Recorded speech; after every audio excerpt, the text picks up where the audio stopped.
In Part 1 of this series, we discussed the most common operating principles that microphones use to convert sound waves into an electrical signal.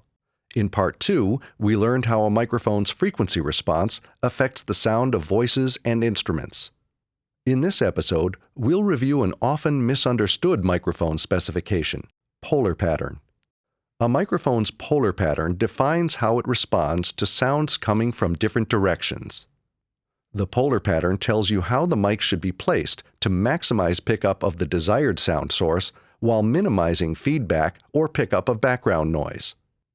An omnidirectional microphone has the same output regardless of its orientation to the sound source. Its polar pattern is a sphere.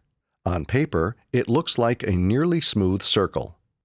In this demonstration, notice how the sound level remains virtually constant even as the angle between the microphone and the sound source changes.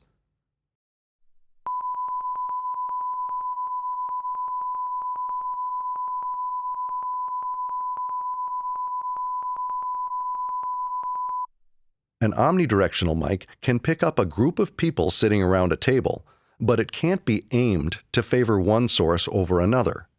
A unidirectional microphone is most sensitive to sound coming from one direction. A unidirectional mic picks up less ambient noise than an omnidirectional type and is less susceptible to feedback when used with a sound system. The most common unidirectional pattern is the cardioid, which is so named because it resembles a heart.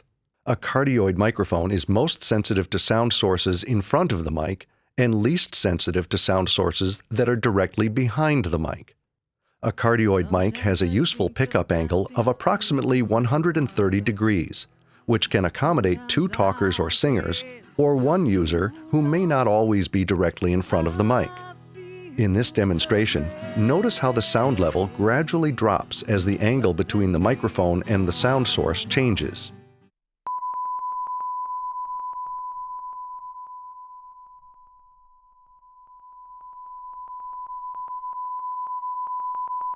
A supercardioid microphone has a narrower pickup angle than the cardioid, but unlike the cardioid, it is slightly sensitive to sound sources that are directly behind the mic.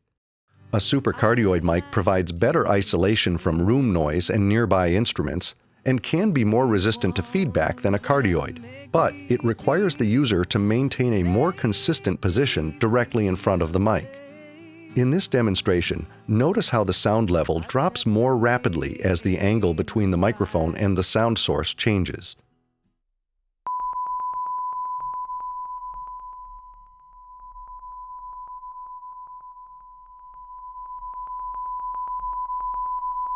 The microphone's polar pattern affects where floor monitors should be placed to minimize feedback. With a cardioid mic like the SM58, the floor monitor should be placed directly in front of the mic stand. This way, it is aimed at the least sensitive part of the microphone's polar pattern. If the same monitor speaker placement is used with a supercardioid microphone, it will be facing the sensitive area at the back of the supercardioid pattern. Feedback will probably be worse than with a cardioid mic. With a supercardioid mic like the Beta 58, floor monitors should be placed slightly to the sides of the mic stand. This way, they're aimed at the least sensitive part of the microphone's polar pattern.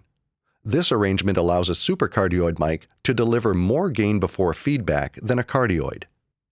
A bidirectional microphone is equally sensitive to sounds coming from the front and the rear of the mic and least sensitive to sounds coming from the sides. Bidirectional mics have a very narrow pickup angle. This makes a bidirectional mic useful for isolating one voice or instrument that is surrounded by other sound sources, as long as there is nothing directly behind the mic. In this demonstration, notice how the sound level drops off dramatically when the sound is coming from the side, but returns when the sound is coming from the rear.